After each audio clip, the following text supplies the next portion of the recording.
por nada. Bueno, y hemos dicho que los autores coinciden en decir de que hay vacuolas, también dicen que hay vacuolas, ¿no? Pero unas vacuolas que no tienen una forma definida, ¿sí? Por eso muchos, y yo le digo también que son vacuolas irregulares. ¿Y eso qué significa? Que no tienen una forma definida. Pero sin embargo, esto permite que se vean estos espacios que no tienen nada, ¿no? Algunos más y otros menos. Bueno, eso es con respecto a la reproducción celular. La esteatosis, generación grasa, como ya he dicho, sin hacer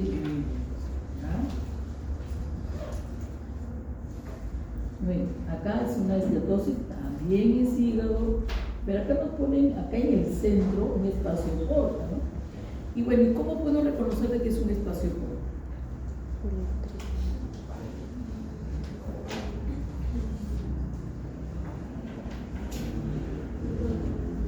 Para no dilatar la cosa, ¿no?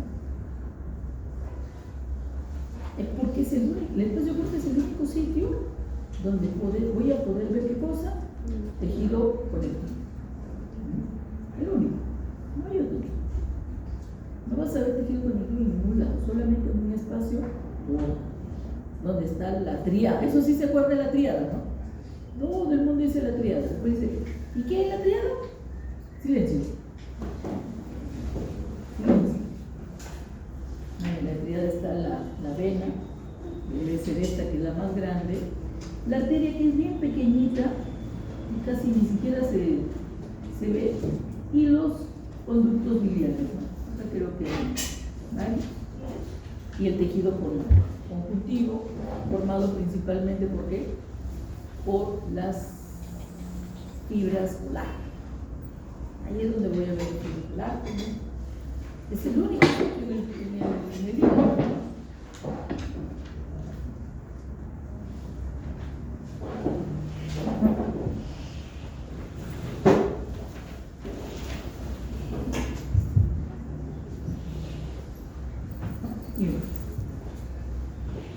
Pero también estoy viendo que acá lo que más llama la atención, ¿qué cosa es? Las vacuolas. El tejido adiposo. ¿En el hígado hay tejido adiposo? No, no sé. Entonces quiere decir que los hepatocitos están tomando la forma como un adiposito, o sea, están acumulando tanta grasa y toda esa grasa acumulada está en una sola. Ha sido un adiposito igualito que un adiposito. Pero también recuerda que hay algunas donde hay pequeñitas, ¿no? Por ejemplo acá. Por aquí, unas pequeñitas, otras más pequeñitas, y otras más que de repente, desde acá alcanzó a ver, pero que no mueven al núcleo, ¿eh? Hemos dicho que ahí no hay nada, ¿sí? Ahí no hay nada. Pero el sitio donde ha estado la grasa está bien delimitado, completo, neto, bordes netos, todo completo. Entonces, esta es la imagen negativa de la grasa, nos dicen. ¿Y cuándo será positiva? Cuando la grasa esté presente y la pueda tener. Por eso es que nos ponen esta fotografía, esta microfotografía, utilizando una coloración específica para la grasa, que es el sudante. Todo lo que está teñido de rojo naranja es la grasa. Esto es una imagen positiva y la otra es una imagen negativa. Bueno, en la microfotografía electrónica también, miren, se utilizan también sustancias orgánicas que disuelven la grasa y que también crea este vacío, pero con un contorno bien definido que es la grasa.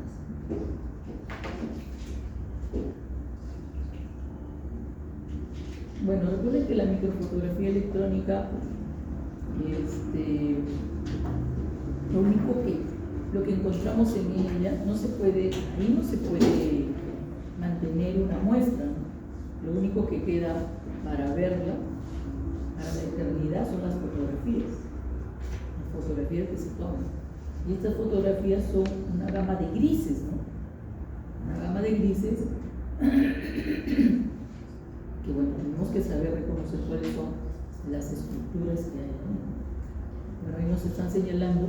Esta primera dice que se trata de una microfotografía electrónica de una célula que tapiza el túbulo contorneado aproximado, ¿no? Y que esta tiene microvellosidad. Estas son las mitocondrias alargaditas, algunas vacuolas necesariamente que hay, producto del metabolismo, y aquí está parte del núcleo, ¿no?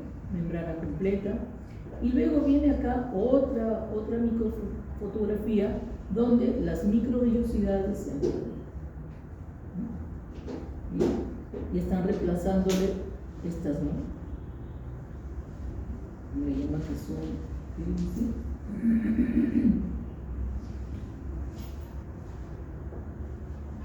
Protrusiones, le llaman, que son protrusiones, pérdida de estas son protrusiones, y acá vemos que las mitocondrias, ¿no? Ahora están mucho más grandes y no hay espacio entre ellas. ¿Por qué? Porque están hinchados, ¿no? Están acumulando agua, ¿no? Y luego, en la siguiente figura,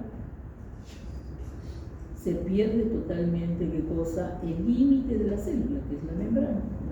Esto permite que muchas enzimas escapen y lleguen a la sangre y puedan ser detectadas en la sangre. Por eso las pruebas bioquímicas, ¿no? O enzimáticas, acá se detectan. Y cuando se detectan y le hacen el examen, pues dicen, ah, mira, se ha subido tales enzimas, es posible que haya un daño hepático, es posible que haya un daño renal, etc. Pero como pueden ver, miren cómo están ahora las mitocondrias, han perdido totalmente su forma, están mucho más grandes y más hinchadas, probablemente han perdido la selectividad de su membrana, posible, ¿no? Y eso es un daño grave a la célula que causa, ¿qué cosa? La muerte celular. Miren el núcleo cómo está, como si lo hubieran desinflado, ¿no? Y también los límites por acá no están precisos. Eso quiere decir que aquí hay ya un daño nuclear y esta pérdida de la membrana del citoplasma, pues ya nos habla de qué cosa, de una muerte celular, y una muerte celular patológica que se llama necrosis. Esta es una forma de acumulación de líquidos, las células están hinchadas, y esto es un epitelio compuesto, escamoso, ¿con qué? Con queratina, que es la cavidad oral de una vaca. Y estas células dicen que están así porque están infectadas por un virus. Y como es la acumulación de líquido al extremo ya, porque acá podemos ver y ya no se pueden distinguir. ¿Por qué? Porque las células se han roto de tanto líquido y van a formar las ampollas. Miren cómo están grandes, acá ya deben ser totalmente planas y acumular queratina y ya descamarse. Pero además miren del núcleo, que algunos se han desplazado un poquito, pero nada, no mucho. También ustedes pueden ver esto, ¿no? Este cuerpo rosadito que se encuentra ¿dónde? En el citoplasma. Y nos dicen ahí que también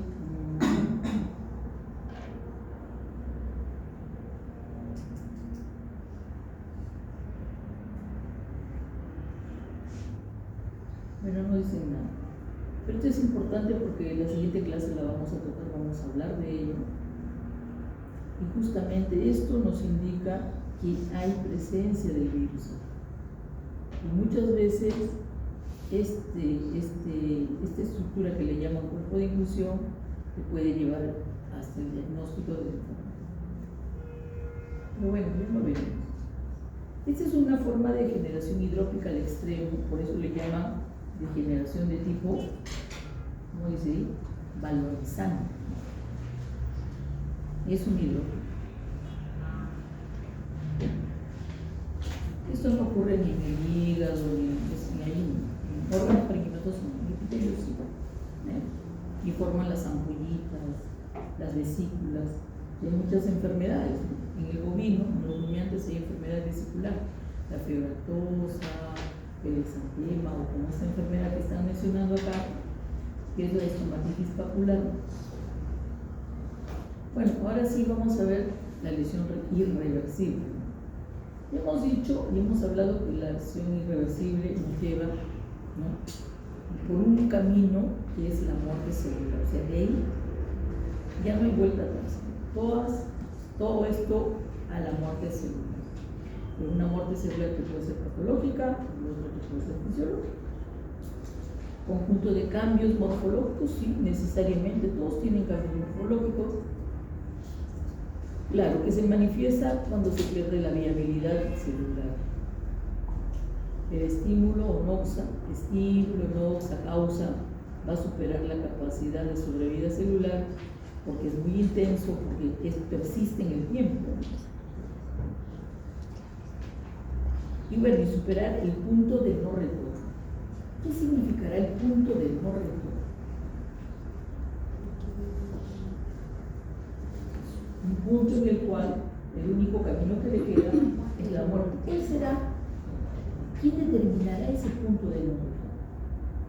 La lesión de las mitocondrias, la lesión de la membrana celular. La lesión del núcleo. ¿Quieres saber? Bien. El libro habla mucho y espero que lean. Es muy bonito para que traten de entender. No les voy a decir para que pique la curiosidad. Bien, hemos dicho, la muerte puede ser fisiológica, como está acá, o patológica. Fisiológica ya sabemos apoptosis y patológica necrosis. Y hay diferencias, ¿no? Ahí están las células normales. Si esta célula experimenta la degeneración hidrópica y puede llegar a morir por degeneración hidrópica, y lo estamos viendo, ¿no? En la valorización puede llegar a morir. Entonces dicen, no, hay característica, está más grande. Claro, está más grande si la célula se hinchada. Pero en apoptosis la célula es todo lo contrario. ¿Qué hace?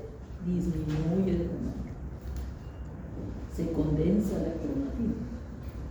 Acá se pierde, ¿no?, la membrana celular, o hay pérdida de las microbiosidades si las tuviera. Acá, a pesar de que esta célula en apoptosis se puede fragmentar, cada fragmento siempre va a conservar, ¿qué cosa? La membrana celular. Los cuerpos apoptósicos van a tener membrana celular. Siempre se conserva siempre la membrana. Acá la membrana celular es destruida. Y luego estos restos pueden ser fagocitados por algún fago, que es el macrófago, el neutrófilo, las propias células, en situaciones de fisiología. Y acá la célula muerta va a tener densidades amorfas de los mitocondrios, que nunca lo vamos a ver por microscopio. Se rompe la membrana, se escapan las enzimas y también estimula la presencia de qué cosa, de las células inflamatorias.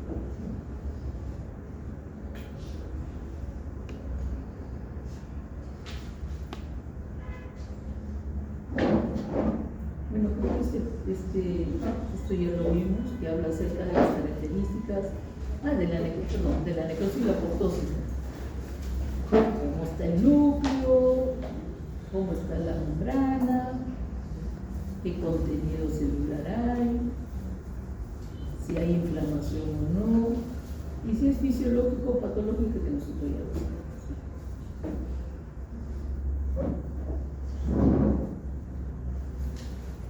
Bueno, entonces, para que esto suceda, necesariamente tiene que ser un daño persistente, excesivo, intenso, severo, grave, etc.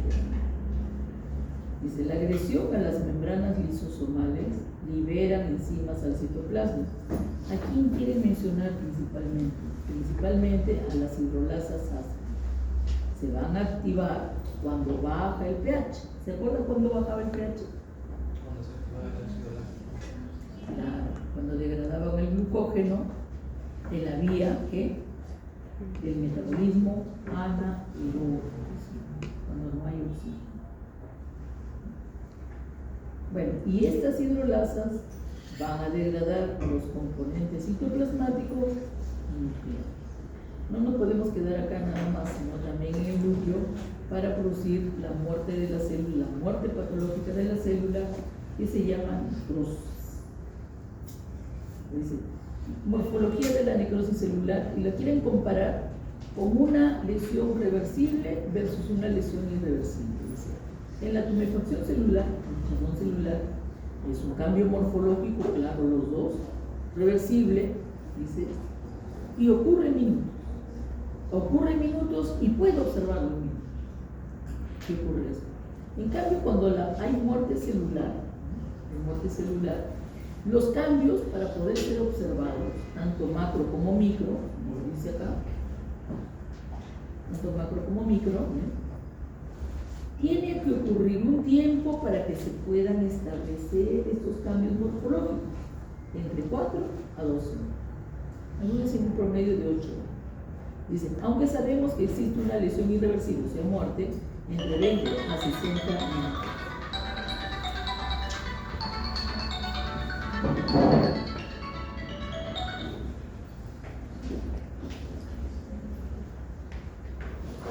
Entonces, quiere decir que si el paciente o el individuo que ha sufrido muerte celular muy rápidamente, en menos de eso, no voy a poder ver los cambios, no voy a poder observar estos cambios de necrosis celular. Tiene que transcurrir un tiempo para que se puedan establecer estas características y nosotros poder ver esos cambios morfológicos. ¿Sí? A eso se refiere. Nosotros ya sabemos que hay una muerte celular entre 20 a 60 minutos, pero las características demoran en establecerse, ¿no? Bien, si hablamos de necrosis en términos generales, no solamente necrosis, nos dicen que la apariencia morfológica de una necrosis se debe a una desnaturalización de las proteínas, principalmente, pero que también puede estar acompañada y o una digestión enzimática celular propia de los lisosomas de la célula. Por eso acá le llaman autólisis. Bien, esta desnaturalización de las proteínas va a producir cambios tanto en el citoplasma como también en el núcleo. ¿Qué voy a poder ver en el citoplasma? Ojo que este cambio citoplasmático no lo vamos a ver en todos los tipos de necrosis. En algunas sí. Bueno, dice, la acidofilia o eosinofilia se incrementa, o sea que está más rosado. Pero no solamente se incrementa, sino tiene una apariencia homogénea. O sea, no voy a poder ver, ¿no? Si se ha podido ver antes alguna estructura dentro del citoplasma, pues ya no la voy a ver, porque todo se vuelve un rosado totalmente homogéneo. Los cambios nucleares van en este orden, ¿ya? Pignosis, cariorexis y cariorexis. Algunos autores dicen que estos cambios son sucesivos, ¿no? Que primero se da la pignosis, después se da la cariorexis y el último se da la cariorexis. Y otros opinan que son eventos que no tienen nada que ver. Pero sí, aquí viene lo importante, cómo reconozco que estoy viendo una pignosis nuclear. Una pignosis nuclear puedo ver que este núcleo se vuelve una masa sólida y basofílica. Se contrae el núcleo, disminuye de tamaño, es una masa pura. Claro, necesariamente tiene que ser basófila, morada, azul, a veces se le ve oscura, que parecería que fuera negra, pero el núcleo se reduce, se contrae. Eso le llamamos pignosis nuclear. Nos dicen que el ADN se condensa en una masa sólida y basófila. Luego sigue la cariorexis, que no es otra cosa que la fragmentación del núcleo. Voy a poder observar el núcleo fragmentado. Y luego viene la cariorexis. La cariorexis que viene a ser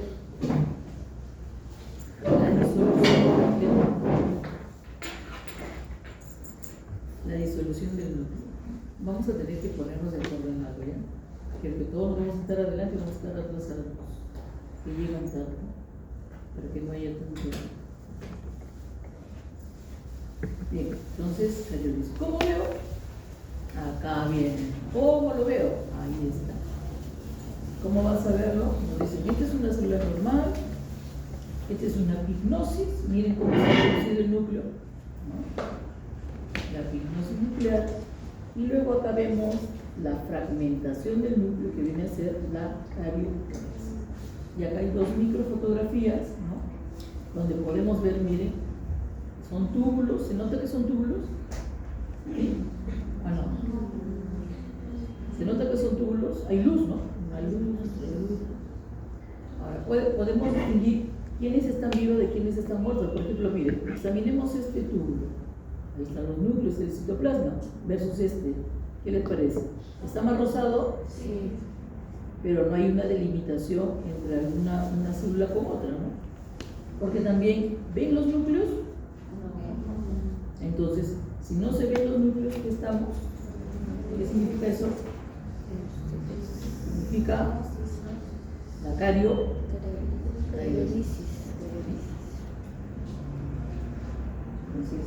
Pero también puedes ver que algunos túbulos, miren cómo está el núcleo, comparen.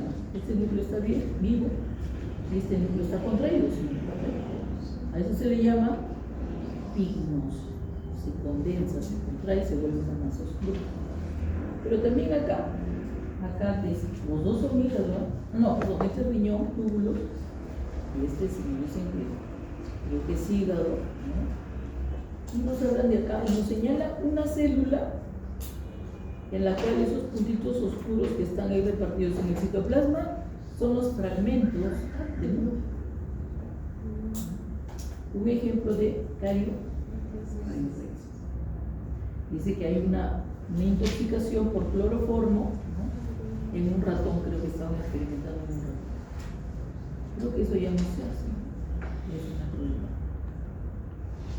Bien, entonces estamos viendo la pignosis, la cardiolisis y la carioresis, ¿de acuerdo?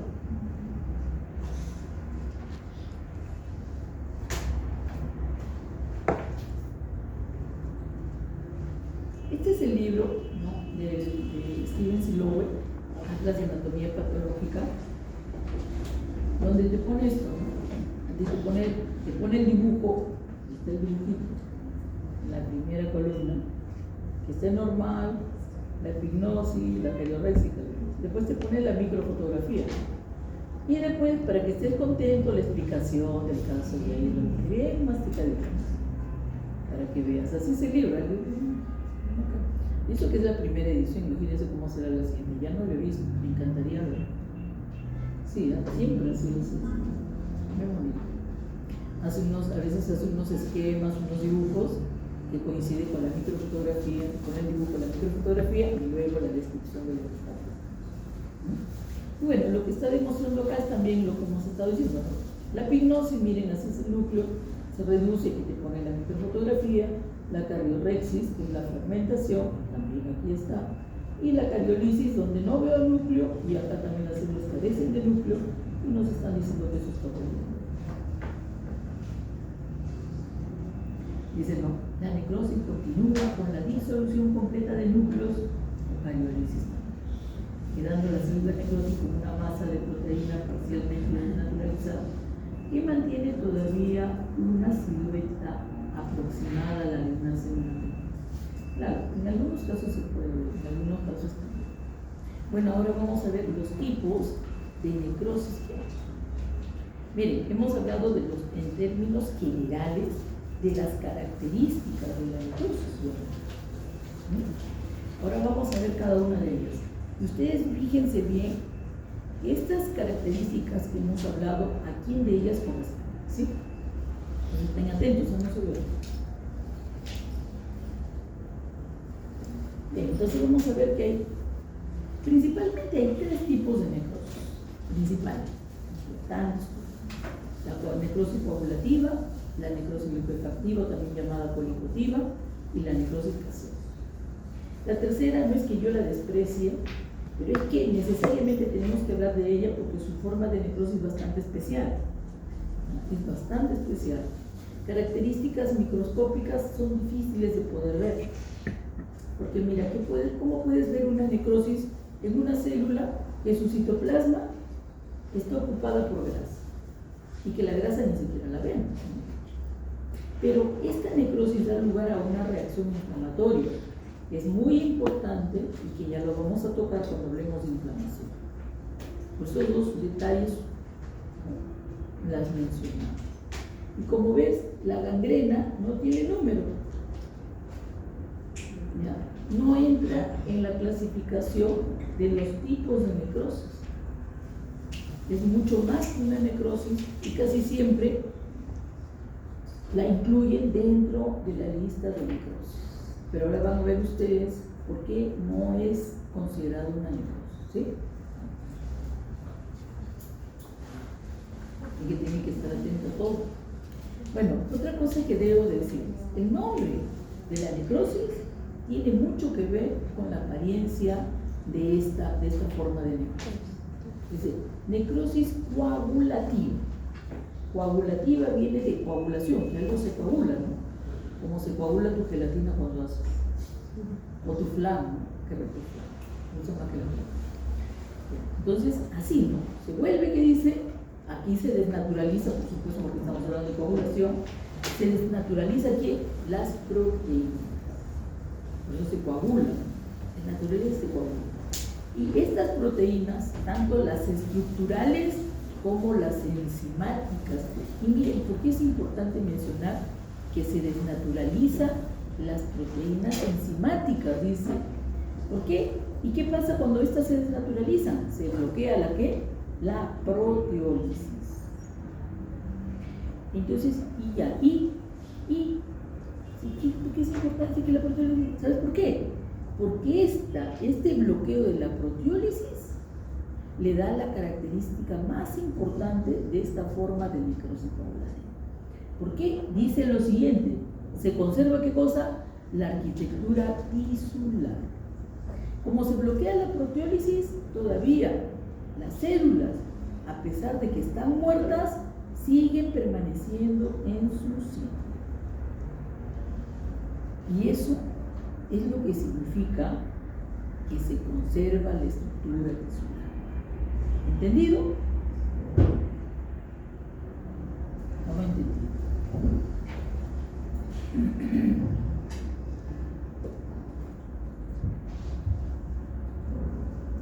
A ver, miren.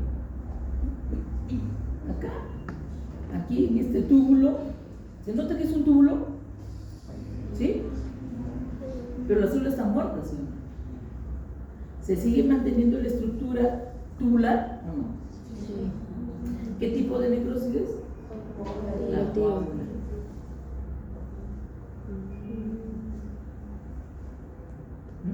¿Sí? Ahora nos ponen como ejemplo esto, ¿no? Dice que esto es un infarto al miocardio. Ahí está, miren, pericardio, la grasita, miocardio, y esto que está acá adentro, la íntima, vamos a decir la íntima, es el endocardio, ¿no? La capa más interna del corazón. Bien, y nos dicen que acá, donde está esa flecha roja, está ocurriendo la necrosis. Esto está en 4 ejes, en un objetivo de ¿qué? De campo, ¿no? De donde yo puedo ver todo, ¿no? Todo el mundo lo puedo ver. Y además nos dicen, oye, mira, ¿sabes qué? Como se desnaturalizan las proteínas estructurales y enzimáticas. Entonces, todo lo que está bien rosado, bien acidófilo, porque hay una acidofilia citoplasmática, ¿no? Es las zonas donde las fibras están inmediatas. Pero también nos dice, acá dice, mira acá, como no alcanzas a ver, te dice, no, las células que tienen mayor acidofilia o más rosada,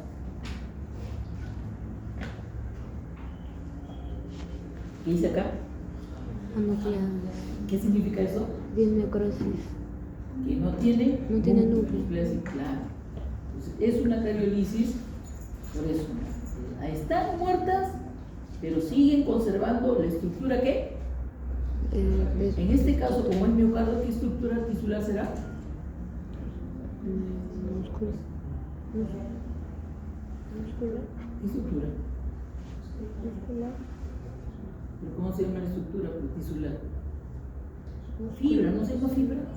Fibra muscular. O sea, se sigue conservando la estructura de fibración. Para el riñón o para los túbulos se sigue conservando la estructura tubular. Para el miocardio se sigue conservando la estructura de fibración. No ha perdido.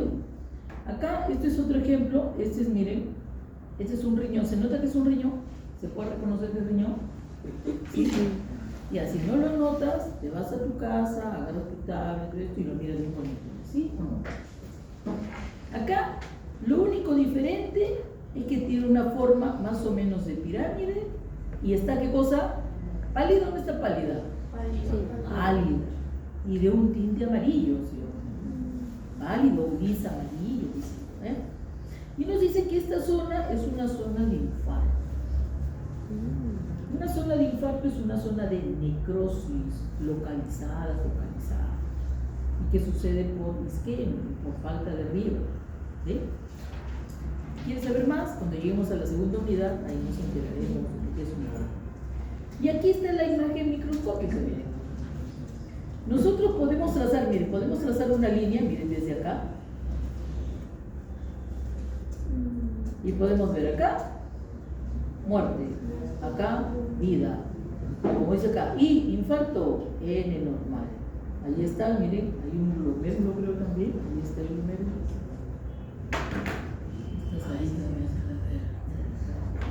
Bien, aquí está el glomérulo. Y miren los túbulos, ¿no? Miren, comparen este túbulo, estos túbulos que están acá versus estos túbulos que están acá. ¿Se sigue conservando la forma tubular o no? Sí. ¿Y las células tienen núcleos? No. No. Entonces quiere decir que están en Parálisis. necrosis. ¿Una necrosis de qué tipo estamos hablando? Coagulativa. Entonces, mi necrosis coagulativa se cumple, ¿no? Ahora pregunto, a ver si la han captado. ¿Por qué las células muertas siguen permaneciendo en su lugar? Porque se ha bloqueado la proteólisis.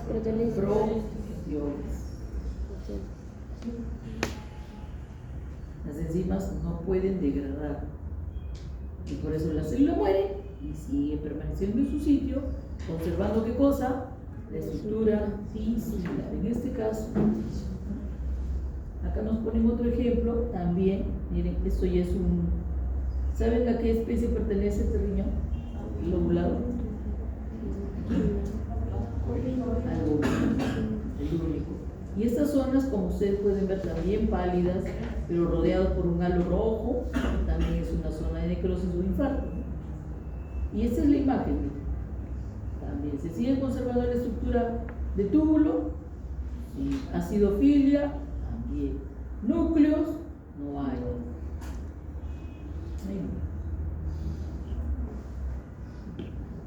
Y bueno, esto es también una forma de qué? De una necrosis de tipo coágulo. Bien, pasemos a otra necrosis. Se llama la necrosis licuefactiva, o también llamada colicuativa, no se olviden. Muchas veces en el examen, para ver si se acuerdan cómo se llama, se pone colicuativa y no licuefactiva. Y alguno pregunta, profesora, ¿qué es colicuativa? Y yo le digo, te lo dije en clase, no te lo voy a repetir, así que no se olviden, ¿no? Bueno,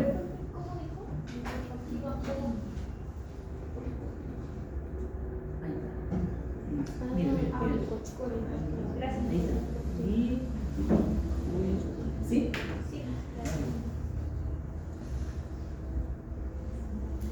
Les he dicho, el nombre de la necrosis tiene que ver mucho con la apariencia, ¿sí? Entonces, yo digo que es una necrosis licuefactiva. Lo licuefactivo viene de qué? De licuación. Algo de licuefacción, bueno, misma cosa. Entonces, quiere decir, dice que la licuefacción digiere completamente las células muertas y es la transformación del tejido en una masa viscosa y líquida. Quiere decir que lo que está en necrosis se va a volver, ¿qué cosa? Un líquido, porque se va a licuar, ¿no? Pero no se va a licuar como el agua, ¿no? Será una masa viscosa, como dice ahí, y densa, ¿no? Pero líquido. Y por eso nos habla que hay dos tipos de necrosis licuefactiva: la autolítica y la heterolítica. La autolítica, ¿qué significa? Que las propias enzimas de las células, ¿no?, producen esta licuación de las células, ellas mismas, por sus propias enzimas. Por eso se llama autolítica. ¿Dónde sucede esto? En el sistema nervioso central. Esta necrosis por licuefacción, dice, se da por su composición estructural rica en líquidos. Rica en líquidos. Entonces quiere decir que en los infartos del sistema nervioso, que los infartos en los animales es muy raro, pero sin embargo puede ocurrir necrosis sin ser infarto. También vamos a tener esta necrosis licuefactiva de tipo autolítica. Pero también hay otra que se llama hetero, ¿no? Auto es uno mismo, ¿no? Hetero es diferente. Entonces quiere decir que para que ocurra esta necrosis licuefactiva de tipo heterolítica, tienen que venir otras células a licuar el tejido.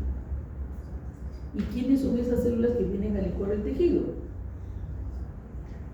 Bueno, dice que son las células inflamatorias. ¿Quiénes? Principalmente los neutrófilos. La causa en términos generales siempre, ¿quiénes serán? Miren lo que dice acá. ¿Quiénes? Y nos dice que como ejemplo, y esto se convierte en un material amarillo, cremoso, verde, rojizo, que nosotros lo llamamos pus. La pus, entonces, es una forma de necrosis licuefactiva de tipo heterolítico, ¿sí? Entonces, ¿cómo veré microscópicamente eso? Si me dicen que todo se licúa, yo podré reconocer la estructura, poder reconocer el tejido, poder reconocer el órgano. No, pues si todo se está licuando, ¿sí? Va a ser imposible ver. Claro, después dicen, no, pero acá se ve. Claro, acá se ve, pues acá está grande, ¿no? Pero quiero que pongas atención. Esto es un cerebro de humano, ¿eh? Y esto es cerebro de un ternero. Entonces, este cerebro humano, pues está experimentando ¿qué cosa? La necrosis, el infarto. Miren, vamos a establecer diferencias para ver, ¿no? ¿Cuáles? Miren, concéntrense en esto. Vamos a establecer la diferencia. Se supone que en un cerebro yo voy a ver la sustancia gris y la sustancia blanca, ¿sí? Siempre. ¿Podemos ver esto acá, en esta zona donde estoy delimitando? No, es imposible. Todo parece una masa, alguna más amarilla, otro un poquito más roja. Todo eso es, ¿qué cosa? Necrosis. Necrosis nada más. El único que ha hecho necrosis de tipo licuefactiva, ¿ven esta depresión, este hueco? Entonces, aquí es donde ha ocurrido la necrosis licuefactiva. El líquido no se puede contener, el líquido se reabsorbe y lo único que queda en el cerebro, ¿qué cosa es? Un vacío. Acá es pequeño, pero también puede ser grande. Todo depende de la zona que abarca este infarto. Este individuo, este paciente se murió antes de que toda esta zona, ¿qué cosa ocurra? Licuefacción. No se ha licuado. Es posible que el infarto ha comenzado de una zona pequeña como es esta, y como ha transcurrido el tiempo, pues se ve, ¿no?, el espacio que deja. Pero en realidad, si esto hubiese vivido, todo esto se hubiera licuado. Por eso dicen, ¿no?, para establecer los cambios morfológicos tiene que pasar un determinado tiempo, entre 4 a 12 horas, en promedio. Y este es el cerebro de un ternero, por deficiencia de vitamina B1, creo que es la tiamina si no me equivoco, pero que aquí no hay infartos, pero sí hay necrosis, miren. Acá, en esta zona ¿no? Límite de la sustancia gris por la sustancia blanca, ven ustedes un espacio, es donde ha ocurrido esta licuación, esta necrosis. Acá también se ve. Estas dos partes son las que más se notan. Creo que acá también. Entonces, esto es una necrosis, no un infarto, y es un animal joven por deficiencia de vitamina. Y generalmente las lesiones que pueden producir estas deficiencias se notan en animales jóvenes, más que en los humanos. Entonces, estamos viendo macroscópicamente una necrosis liquefactiva de tipo autolítica, porque está en el sistema nervioso central macroscópicamente, y esto es lo que se ve microscópicamente. ¿Qué es lo que sucede? Todos estos vacíos que tú ves acá es porque se ha producido una necrosis liquefactiva. Si el área de necrosis es pequeña, se pueden ubicarse las células de la glía, y se ubican. Pero si las áreas son grandes, ya nadie las puede ocupar y solamente queda un vacío. Eso es también otra imagen, miren acá donde no hay nada, es donde ha ocurrido ¿qué cosa? La necrosis liquefactiva. El líquido no se puede contener, el líquido puede salir, el líquido puede absorberse, etc. Y lo único que nos queda es este espacio, donde no hay absolutamente nada. Este es microscópica de la autolítica, y vamos a ver ahora la heterolítica, y nos muestra como un caballito, ¿no? Estamos viendo que por los hollares está eliminando ¿qué cosa? Está eliminando pus, o estos cuernos uterinos. Estos cuernos uterinos que le han cortado acá y está saliendo la pus. ¿Cómo se le llama esto? La acumulación de pus en los cuernos uterinos, la piometría.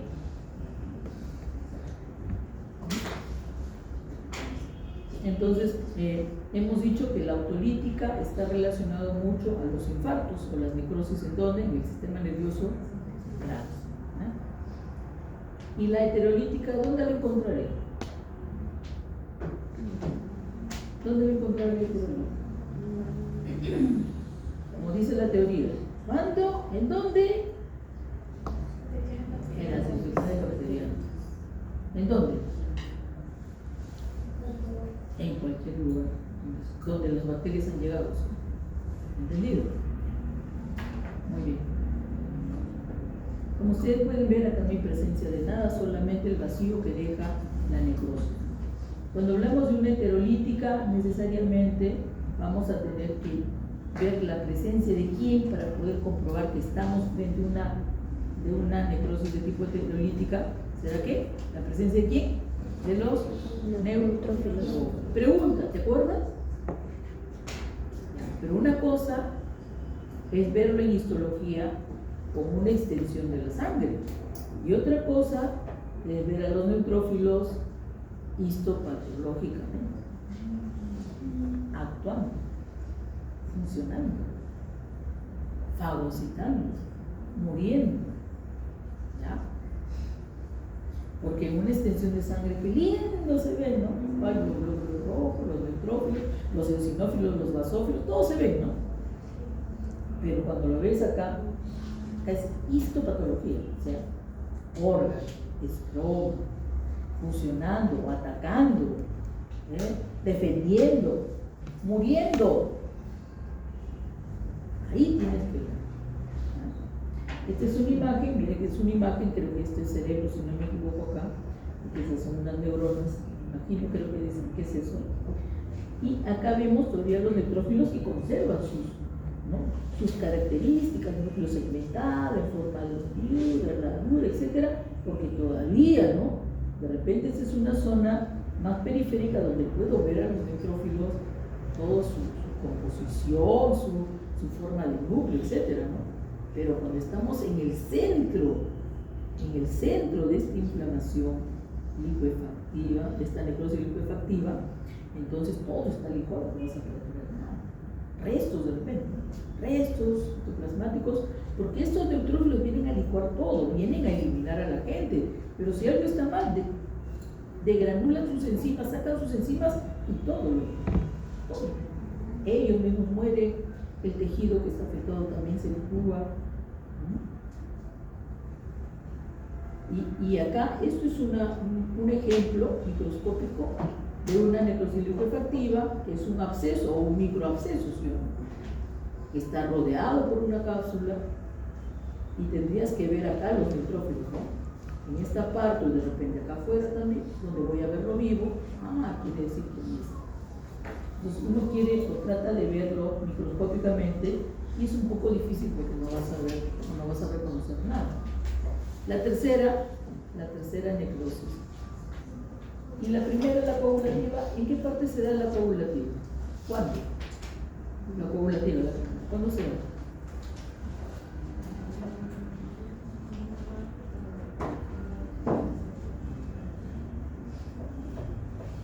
Dice, característico de muerte hipóxica en todos los órganos, en todos los tejidos, órganos menos en el cerebro. Muerte hipóxica en todos los infartos, de todos los órganos, lo puedes saber. Y hay agentes que también te van a producir necrosis, ¿no? De este tipo. Ya lo importante es saber cuáles son esas características principales para saber qué tipo de necrosis estás viendo, ¿sí? Bien. Entonces, nos quedamos acá.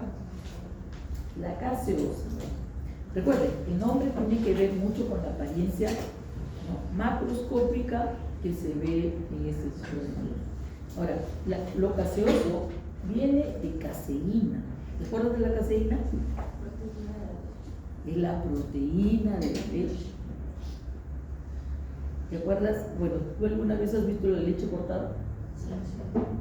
Para hacer un queso hay que cortar la leche. ¿Por qué? Porque la proteína se va a coagular, ¿no? Como grumos, ¿o no? Entonces tú pones, lo ciernes y sale todo el líquido que se llama el suero y te queda el precipitado, y ese va a ser, esos grumos, tú lo vas a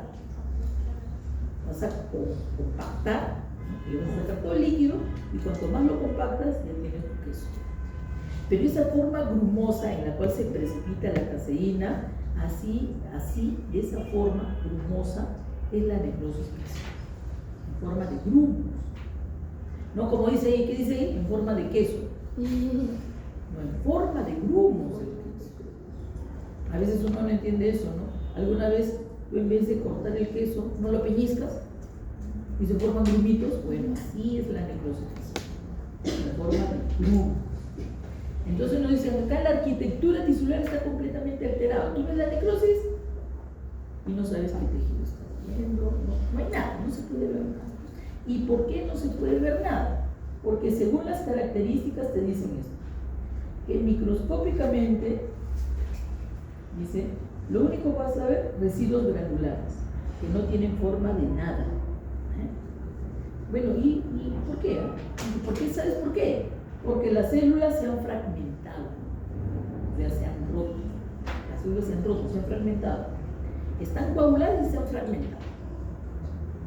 Entonces, si se han fragmentado, tú vas a ver restos citoplasmáticos bien rosados ahí. Y de repente con restos también basófilos pequeños que también pueden ser la fragmentación del núcleo. Eso es lo que vas a ver en una necrosis gaseosa. Y otra cosa muy importante que no nos debemos de olvidar, miren, ¿dónde lo voy a ver este tipo de necrosis gaseosa? Principalmente, ¿en qué? En una enfermedad que se llama la tuberculosis. Enfermedad muy importante porque son zoonóticas. Un animal enfermo nos puede contagiar, ¿sí?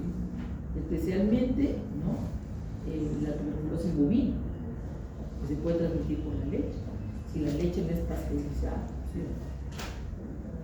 O también el humano le puede contagiar también la tuberculosis a la vaca, el bovino, especialmente la vaca, que es una máquina productora que anda de estrés en estrés fisiológico, ¿sí?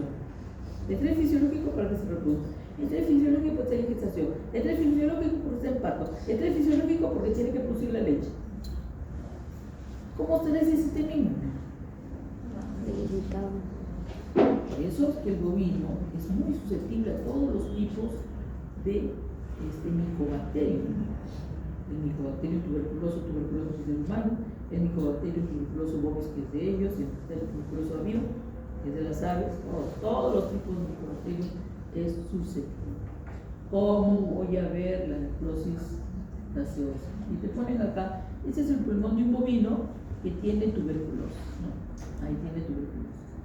Entonces estas, miren, estas formas así redondeadas que tú ves acá, es una reacción inflamatoria que se llama granulomatosa, que no es necesario que lo escribas, pero que sí lo tomes en cuenta.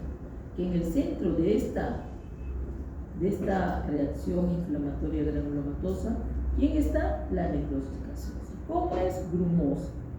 ¿Se deja ver bien? No se deja ver bien. Microscópicamente así se ve, como lo ves acá, así se ve, ¿no? Cada uno de ellos es la inflamación granulomatosa, y en el centro del granuloma pues vamos a ver esta forma de necrosis gaseosa, y esto es lo que se ve. Mira, a ver, ¿qué órgano es? Todo lo rosado que tú ves acá, ¿saben qué cosa es? Que hemos dicho que son fragmentos celulares, fragmentos citoplasmáticos. ¿Tú puedes ver que tiene forma de célula? No, el citoplasma se ha fragmentado, está coagulado y fragmentado. Estos azules pueden corresponder a los núcleos de la célula. Restos amorfos, todos son amorfos, nadie tiene forma de nada. Eso es la característica de qué cosa? De una necrosis gaseosa, ¿sí? Yo no puedo decir, oye, ¿qué estoy viendo hígado. No. Estoy viendo pulmón, menos. No puedes ver.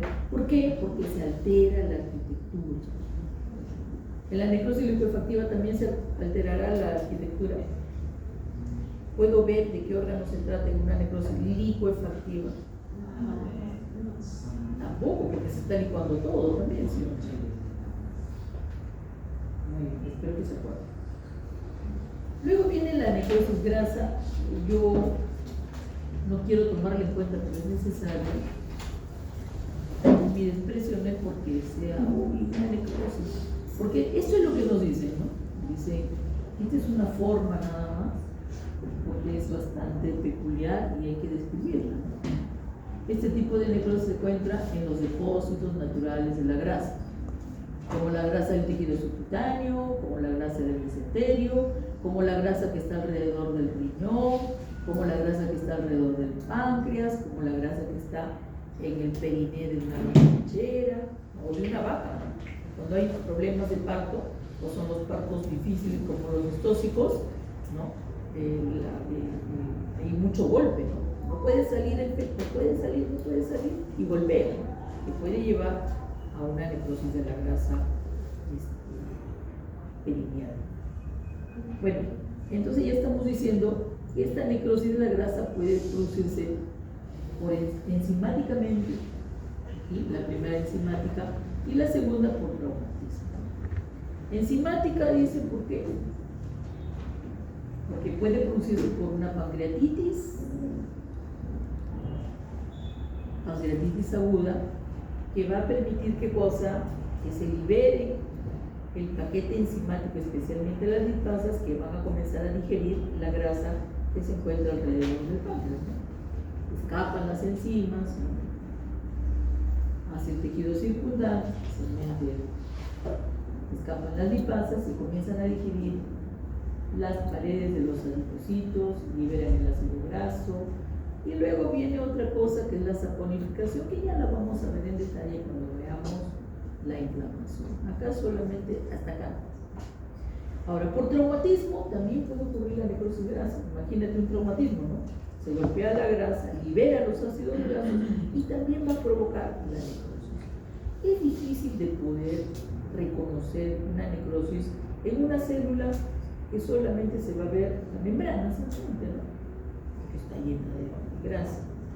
O el núcleo, que también está comprimido. Entonces, ¿cómo voy a verlo? Bueno, cuando se rompe la célula se liberan los lípidos del espacio extracelular, el cual se comporta como una sustancia extraña, provocando una reacción inflamatoria. Bueno, en realidad, ¿saben cómo reconocemos la necrosis? Porque hay calcificación. La calcificación nos ayuda a reconocer la necrosis de la grasa tanto macroscópicamente como microscópicamente. ¿Saben por qué? Porque nos dice que macroscópicamente la zona de la grasa se ve así de esta forma, así. ¿Qué cosa? Más pálida, a casi blanquecina inclusive, y densa, ¿no? Densa. Macroscópicamente tornándose blanco de aspecto de tiza, no le llaman yesosa. Claro que acá está más amarilla que los amarillos, los campos está aquí. Aquí está, esta es la de la salida está más potente. Estas son las zonas donde cubre. Microscópicamente, ¿cómo la veo? Acá viene el micro. Acá está la. Entonces, esto es tejido adiposo, ¿no? Entonces, todas estas zonas que tú la ves más moraditas acá, ahí están las salitas de estas más moraditas que son, y además están rotas, no están completas, es donde se está produciendo la necrosis de la podemos reconocer porque los bordes, la membrana está rota y además está basófilo. Nada más, eso es lo único que podemos. Por eso no me gusta mucho la necrosis. Bien, ahí está, microscópicamente.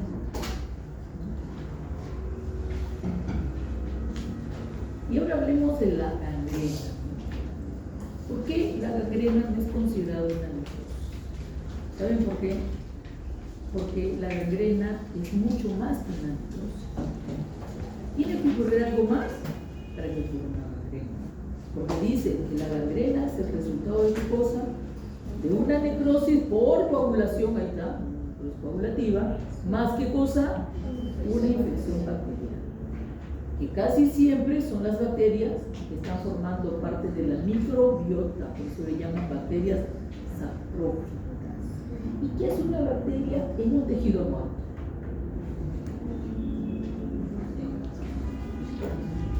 ¿Qué hace? ¿Va a degradar o no va a degradar? Pero va a entrar en qué cosa? En la etapa de la putrefacción. Entonces, la necrosis con infección bacteriana, a eso le llamamos ¿qué cosa? Gangrena. No es solamente una necrosis, sino también la presencia de las bacterias que van a degradar ese tejido muerto. Pero ojo, esto está sucediendo en un individuo vivo, ¿sí? Por alguna razón hay necrosis y las bacterias están comenzando a degradar. Hay dos tipos de gangrena, la gangrena húmeda y la gangrena seca. La gangrena seca está relacionada a lo que le llaman la momificación. Entonces, en ellas hay el estado de putrefacción, ¿sí o no? Pero en la gangrena seca, ¿qué es lo que sucede? Hay deshidratación extrema, mucho más rápida que la putrefacción. Y por eso la estructura se deseca y se vuelve, si es como una estructura tubular o alargada, se vuelve, ¿no? un hilo oscuro que se cae, ¿no? Ejemplo, la caída del cordón umbilical. La caída del cordón umbilical es una forma de ¿qué? De gangrena seca. ¿Han visto alguna vez cómo se cae o cómo se vuelve el cordón umbilical? Así un hilito, así oscuro y negro, ¿no? Que se cae solito, se cae. Bueno, así como se cae solito, las colitas de los chanchos también se pueden caer de esa forma. ¿Por qué? Porque los cerditos cuando hay hacinamiento, se muerden las colitas porque están aburridos, porque están estresados. Las arterias coxígeas que irrigan la colita son bien delicaditas y se muerden esa y ya no permiten esa mordida también lesiona el vaso sanguíneo, se forma un coágulo y ya no se puede, no puede irrigar toda la colita. Ustedes han visto que la colita tiene poco tejido, ¿no? Hay mucho músculo, la piel nada más y hueso. Entonces, como está al aire, también sufre la desecación más que la putrefacción y se vuelve también un hilito. Y está cambiando y ¡pac! Se le cayó.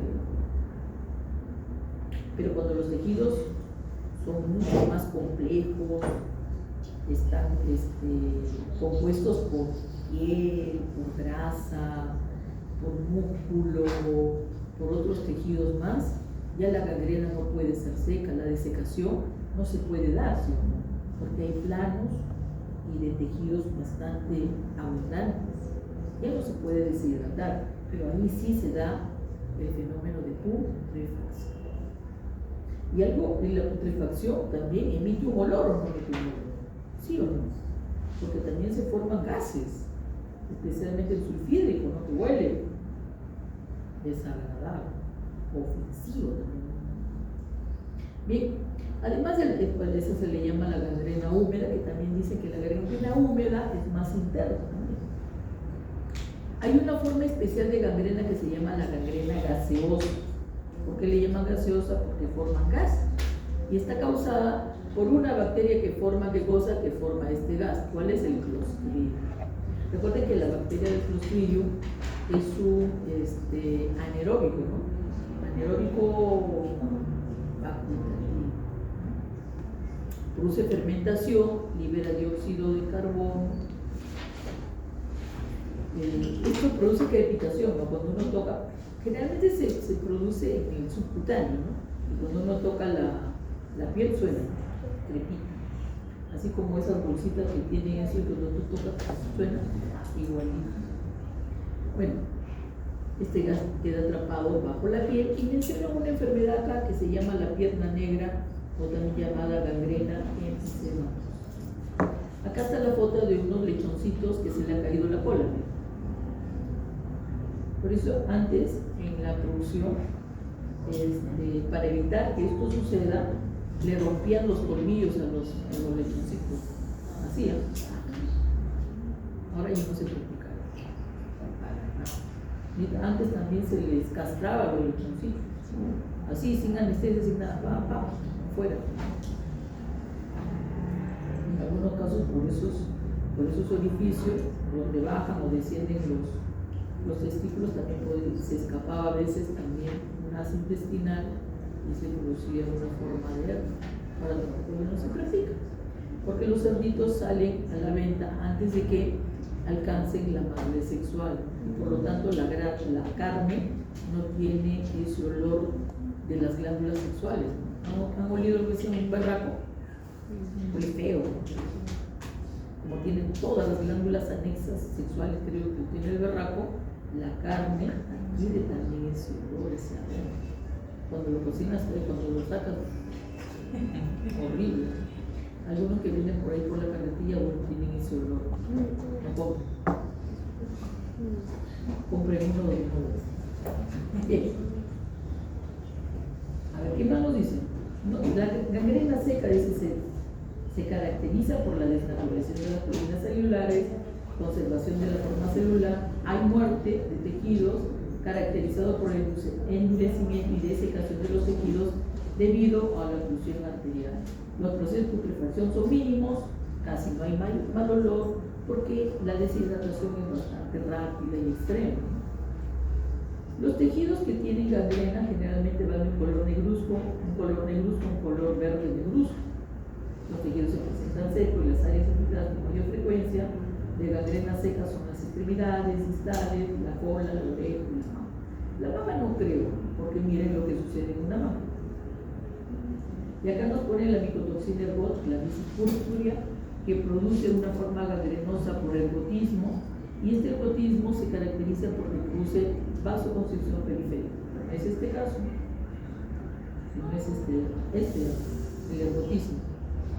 Entonces produce una vasoconstricción periférica, ¿no? Este es los miembros de una alpaca, vasoconstricción periférica que evita que llegue, ¿no? Bien fuerte y sostenido. Entonces no se irrigan los dedos y produce el ergotismo. Esta, por ejemplo, de modo que sea una necrosis, una gangrena seca, ¿no? No es una gangrena seca. Una mama tiene muchos compuestos, piel, tejido adiposo, la misma glándula, músculo, etc. Entonces, primero ha tenido que ocurrir una necrosis. Es posible que esto, estoy totalmente segura, que ha ha habido una mastitis que le ha provocado la necrosis, una inflamación muy intensa que provocó la necrosis y después ya fue invadida por las bacterias que se encuentran en la piel, ¿no? O también por las bacterias que han podido invadir desde el pezón, ¿sí? Y ha producido esto. El tejido es de esta forma violácea y oscura, de ninguna manera. Mira cómo está toda la mano. Y esto también está afectando y las partes cercanas a ellas también están reaccionando. Y es posible que si no se detiene se extienda. Pero ¿de qué forma se puede detener? Acá ya hay una putrefacción y no sabemos hasta dónde avanzar. Este es el miembro en sí, ¿no es cierto? Este es el miembro anterior de un perrito al cual le han amarrado. Miren, acá está la huella de lo que ha sido amarrado. Es un tejido ya bastante complejo también, ¿no? Miren, los pulpejos se están desprendiendo porque el tejido ya está muerto, ¿no? Está muerto, todo esto está muerto, ¿no? Y bueno, la única solución es ¿qué cosa? La amputación. El tejido ya está muerto. Y para evitar también que esta infección pueda avanzar, bueno, que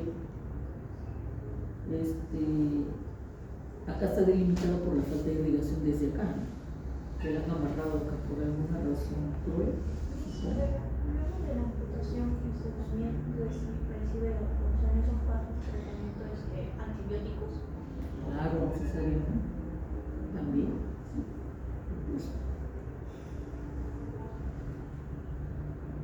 Bueno, y esta es una forma de gangrena húmeda, un pulmón.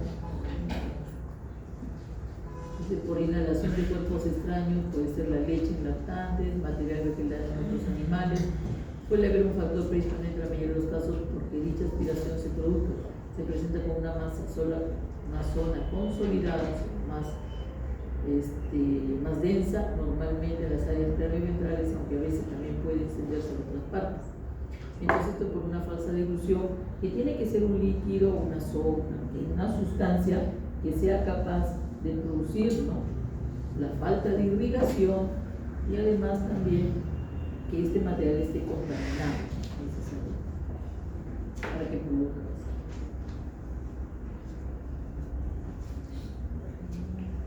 Acá dice que leas.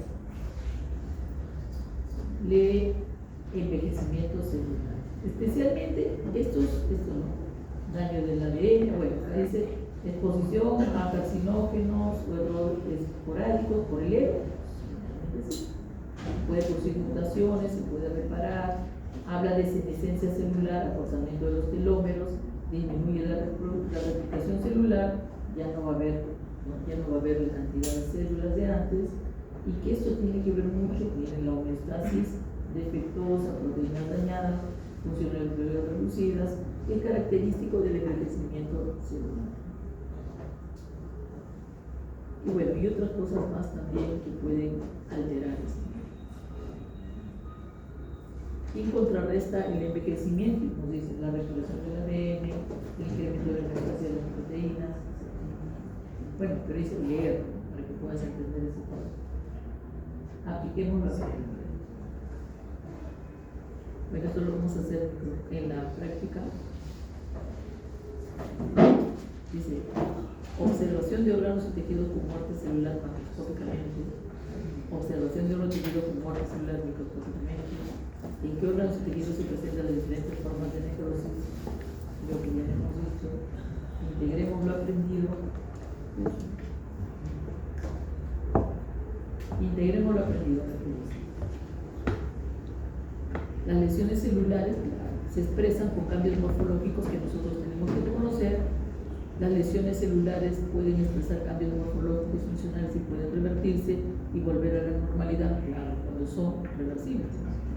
Las lesiones celulares pueden expresar cambios morfológicos que no pueden revertirse y alteran el funcionamiento, claro. Las lesiones celulares pueden expresar cambios morfológicos funcionales que no pueden revertirse y conducir a la muerte. Así es. Bueno, no pueden revertirse y alterar el funcionamiento y otro puede conducir a la muerte. Creo que estos dos están hablando de qué? De las irreversibles. Y esta, la reversible. ¿De acuerdo?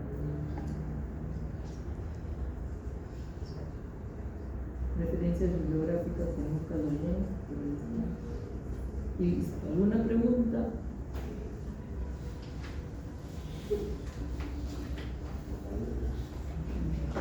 Han pasado listo.